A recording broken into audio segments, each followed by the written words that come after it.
Leo Major, the will that walked alone. War is not reason. It is not strategy. It is not morality.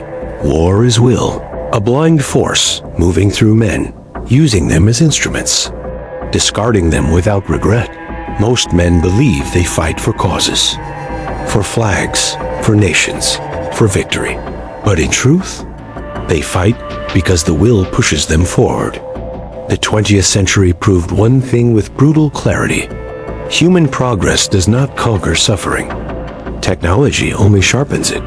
The Second World War was not an exception. It was an expression. Millions marched, millions obeyed, millions died, often without understanding why. And yet, within this machinery of mass obedience, there are moments when a single individual steps outside the current, not to become a hero, but because his will no longer aligns with the collective illusion. April 1945. The Dutch city of Zwolle exists in suspension, occupied, silent, waiting. German forces fill its streets not as conquerors, but as men trapped in a collapsing system. They follow orders, because obedience feels safer than thought. The Allied command prepares to liberate the city. Liberation, a word that often arrives through fire. Artillery will flatten buildings. Bombs will erase streets. Civilians will be reduced to numbers. This is how reason justifies destruction. Some distance away stands Leo Major, a Canadian soldier. One eye. He has already paid the physical price of war.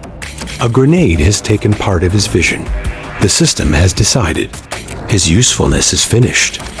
But systems misunderstand individuals. Leo Major does not experience war as ideology. He experiences it as absurd repetition. Advance, kill, withdraw, repeat. And somewhere along the way, his will detaches from the logic around him. Leo hears the plan. An attack at dawn. Overwhelming force. Acceptable losses. But something resists within him. Not compassion in the romantic sense. Not heroism. Rather, a rejection of meaningless destruction. He does not believe the city must suffer, simply because doctrine demands it. And so, without permission, the highest form of disobedience, he walks away. Night absorbs him. He moves not as a soldier, but as an anomaly.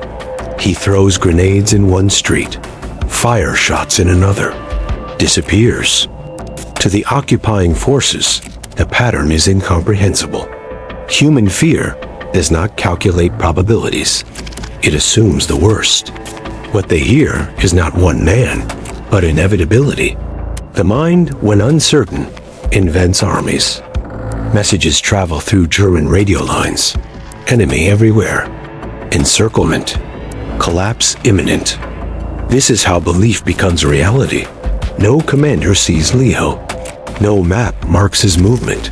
Yet the city begins to empty itself. Fear does what bullets often cannot. The will to survive overwhelms the will to obey. Leo captures a German officer. Two men face each other, both exhausted by a war neither truly controls.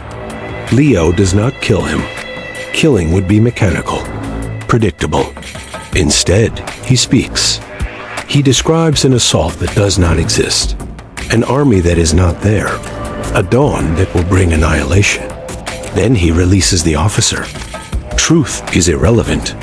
Belief is sufficient. Morning arrives. Zwolle is quiet. No resistance. No final stand. No heroic last moments. The occupying force has withdrawn, not defeated, but convinced. Allied troops enter a city that has liberated itself through fear, illusion, and the will of a single man. History later describes Leo Major as a hero, but heroism is a comforting simplification. He did not conquer an army. He disrupted a narrative. He acted because the machinery of war no longer made sense to him.